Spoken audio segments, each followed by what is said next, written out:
Assalamualaikum warahmatullahi wabarakatuh. Semangat pagi teman-teman. Saya hari ini akan update 10 saham yang rajin bagi dividen dan harga sahamnya itu di bawah 1000. Jadi ini alternatif buat teman-teman yang pengen memiliki saham namun jumlah lot ketika satu kali pembelian cicilannya itu lebih murah karena harganya di bawah 1000. Jadi list ini mungkin nanti saya akan list 10 ya, 10 saham mulai dari dividen yield yang terendah sampai dividen yield yang tertinggi. Mungkin ini akan saya bagi menjadi dua series sehingga teman-teman bisa ambil sebagai alternatif. Oke, yang pertama adalah Astra Grapia ya, ASGR. ASGR ini bagi dividen ini harganya 900. Jadi hari Jumat kemarin itu tidak kemana-mana harganya. Kalau dilihat dari grafik itu juga masih di 900-an. Kalau dilihat di screener saya itu harga wajar harusnya 695.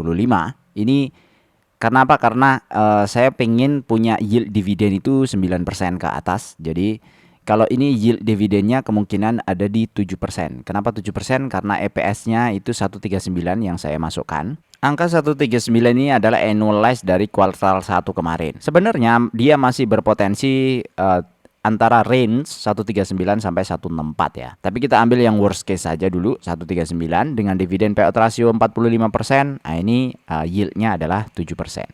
Sebelumnya mereka atau SGR bagi dividen cukup rutin, 2023 5%, 2024 7,7%.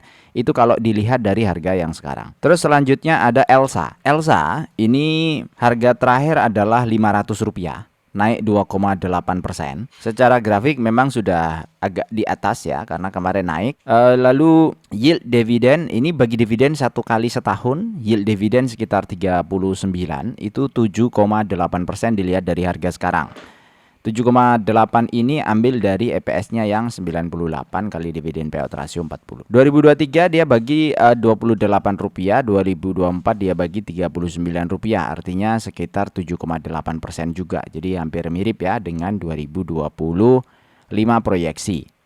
Kemudian yang selanjutnya ada Aspirasi Hidup Sentosa atau S Hardware kalau dulu, ASES. Ini harganya 490. Kemarin turun 0,4%. Satu kali setahun bagi dividennya biasanya di bulan Juni. Kemudian yield dividen itu sekitar 7,2%. Harga sekarang cukup di bottom ya, cukup di bawah 490 ini. Jadi sebenarnya kalau nyicil ini sudah bottom. Bahkan ini histori tahun 2023 bulan April pun ini sekitar 439 ya, di area-area sini ya. Nah, support di bulan April 2023 dan juga bulan April 2025. Jadi ini berulang. Ini untuk ASES. Lalu selanjutnya ada IPCM. Nah, IPCM ini harga terakhir di 278. Jadi ini satu lotnya murah ya kalau mau beli satu lot dengan dividen dia bagi sekitar Desember Juli atau 2 kali dalam 1 tahun. Lah ini kalau dilihat dari EPS terakhir estimasinya sekitar Rp24 atau 8,6%. Ini rutin bagi dividen karena 2023 lalu bagi dividen juga 22, 2024 bagi dividen 24. 2025 kemungkinan bisa 24 lagi dengan EPS yang sekarang. Tapi itu tadi, EPS yang sekarang itu disetahunkan dari performa kuartal 1. Artinya nanti ini akan update terus. Ketika harganya update juga akan update. Ketika EPS-nya update juga akan update. Jadi nggak usah repot-repot nih. Tonton aja channel ini kan kira-kira gitu ya. Promo. Ada juga silakan kalau yang mau join di membership atau join support ya, support aja, membernya murah, cuma 9.000 atau 10 ribuan. Dia seharga kopi saja. Jadi jangan berharap banyak juga dari member ya. Nanti minta video ini itu kan saya nggak enak jadinya. Itu hanya untuk ngelompokin saja supaya saham-saham yang perlu kita cicil lebih awal itu bisa kita kondisikan secara tidak terlalu publik lah, kira-kira gitu. Tujuannya cuma itu doang. Ada sih tujuan-tujuan lain tapi saya pikir yang paling utama adalah cuma untuk ngumpulin aja bahwa kita ini membersamai dari awal sampai akhir. Kan rencana channel ini itu adalah membersamai apa yang saya lakukan sampai nanti akhir ya, dari awal umur 30-an sampai nanti umur 50-an. Rencananya begitu. Itu adalah IPCM. Chartnya ini di tengah-tengah. Kalau bottom 250, ini sekitar 278. Tapi yield di 278 juga sudah bagus. Selanjutnya ada total ya, TOTL. TOTL ini harga terakhir 720. Nah, yield dividennya, dividen dia bagi itu biasanya 1 kali setahun. Yield dividennya 9,3% atau 67. Ini diambil dari EPS yang estimasinya 84 dikalikan dividen payout ratio yang 80%. Jadi 67 ini kalau dibagi dengan harga sekarang sekitar 9,3%. Tahun 2023 dia bagi 40 atau 5,6%. Tahun 2024 75 atau 10,4%. Nah, kalau tahun ini kemungkinan atau tahun 2025 nanti pas mau bagi kan pasti di 2026 ya. Itu bagi 67 itu tidak mustahil karena 2024 sudah pernah bagi 75 ya. Dan TOTL ini sudah punya dividend streak atau 15 tahun ya, strict dividend 15 tahun berturut-turut itu tidak putus. Artinya ya kecil kemungkinan dia nggak bagi dividen. Secara grafik harga memang sudah di atas. Ini di atas price average 50, MA 50 dan 20. Ini trennya itu sebenarnya uptrend. Dia ada pullback sedikit. Grafiknya sih lumayan bagus ya. Nah, kita perlu lihat 2-3 hari lagi.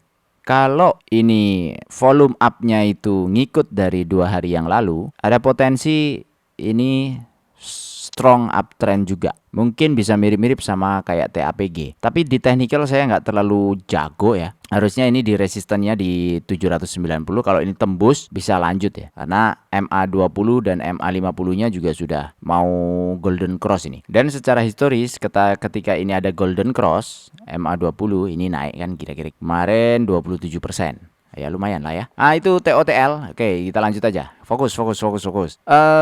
Setelah TOTL ada POWR. Nah, POWR harganya itu 690. Kemarin tidak ada perubahan.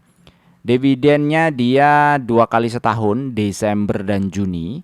Ini yieldnya potensinya itu 9,8%. Atau Rp67. Tahun 2023 dia bagi 73 atau 10,6%. Tahun 2024 74 atau 10,7%. Kenapa tahun ini turun? Karena yaitu tadi EPS-nya pakai estimasi dari hasil laporan kuartal 1, di mana kuartal 1 itu 17,22 ini.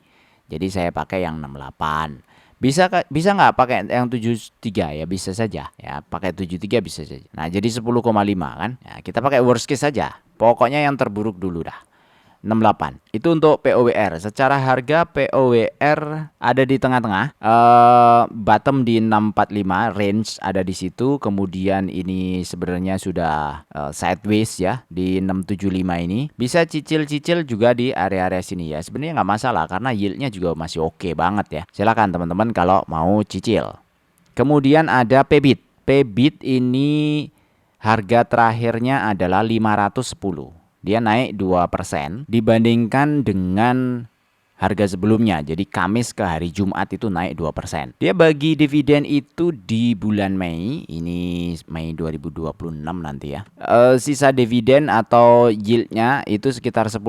51 diambil dari EPS terupdate. 2023 dia bagi 40. 7,8%. 2024 dia bagi 55. 10,8%.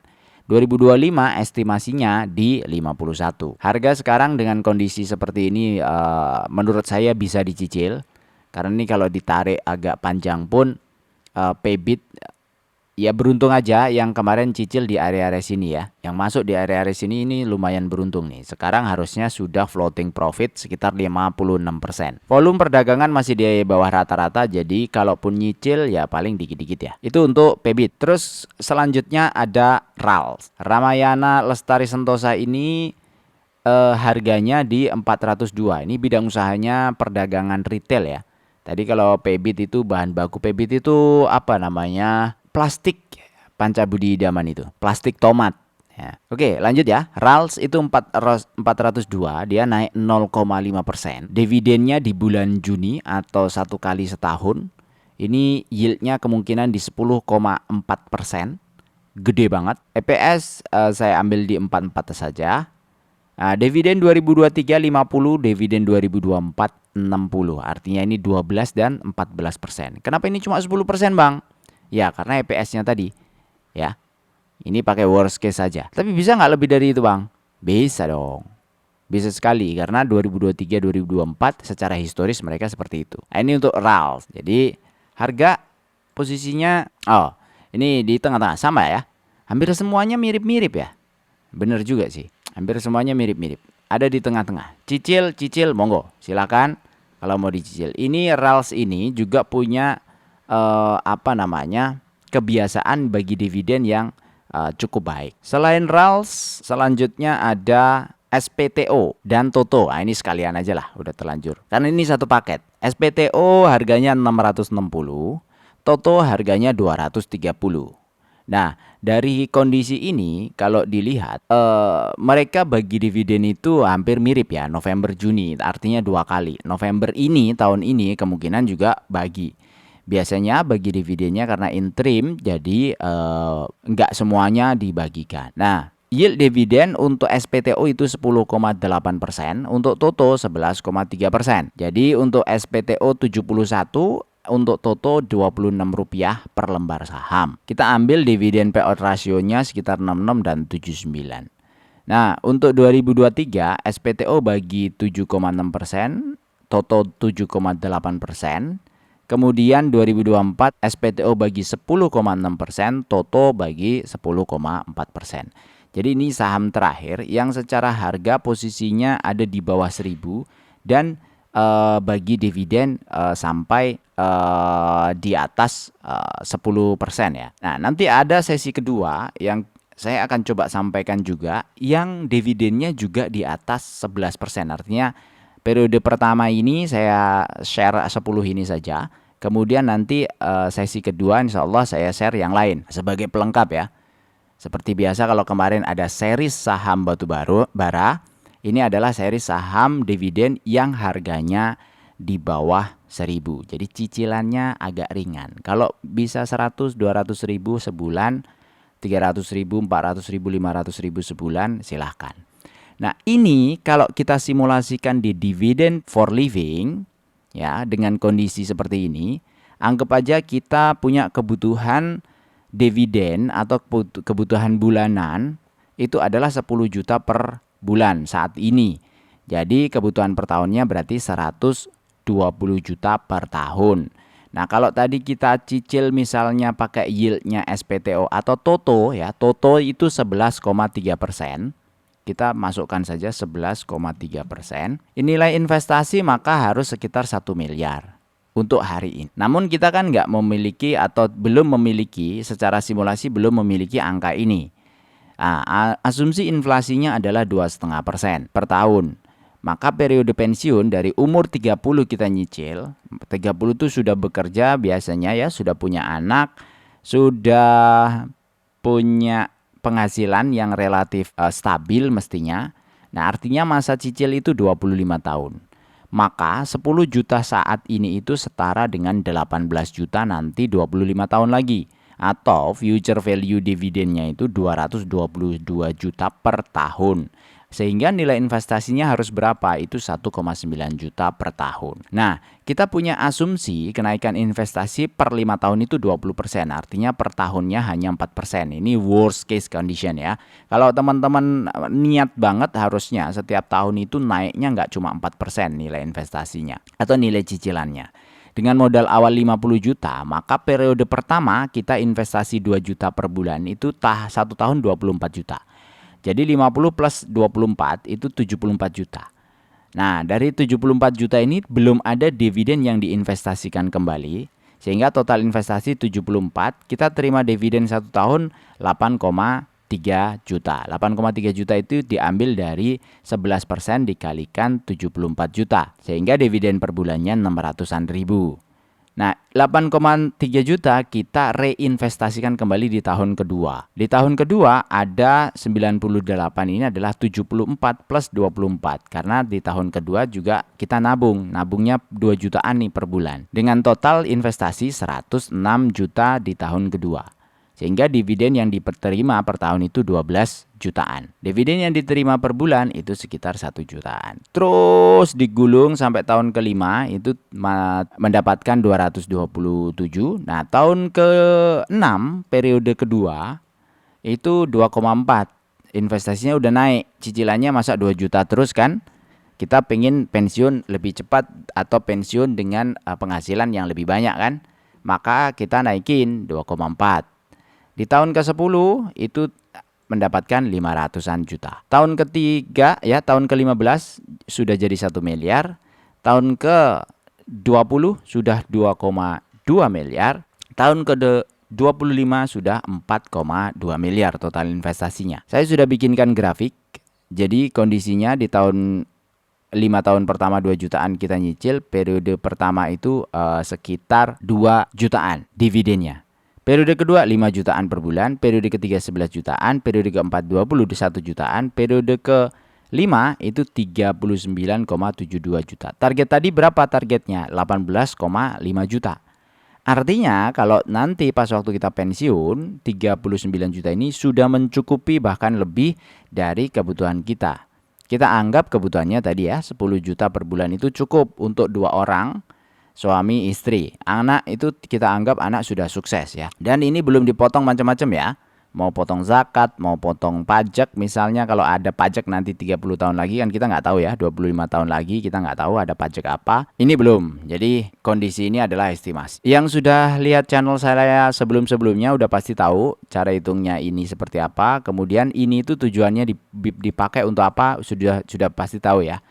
Jadi buat teman-teman yang baru gabung, terima kasih sudah support. Jangan lupa di like, subscribe juga, komen ya, supaya saya juga lebih semangat lagi, tambah semangat untuk mengisi. Karena semakin banyak orang itu membersamai, akan semakin senang kita yang punya senasib ya, senasib sepenanggungan. Jadi komunitas itu butuh untuk kita level kontrol. Jadi saya bikin YouTube itu juga untuk kontrol ya, kontrol saya, kontrol sosial saya, supaya saya tetap juga konsisten atas kondisi yang ada gitu. Saya nggak ada kepentingan apa-apa sebenarnya di sini karena profesional saya di bidang manufaktur atau saya kerja di bidang manufaktur. Jadi saham ini sebagai side saja, side job, atau YouTube itu juga bukan sebagai tujuan utama tapi ini side aja. Saya kira itu dari saya untuk hari ini, semoga bermanfaat. Sampai jumpa lagi di sesi kedua untuk seri saham di bawah 1000 yang bagi dividen cukup bagus tiap tahunnya. Terima kasih. Wassalamualaikum warahmatullahi wabarakatuh.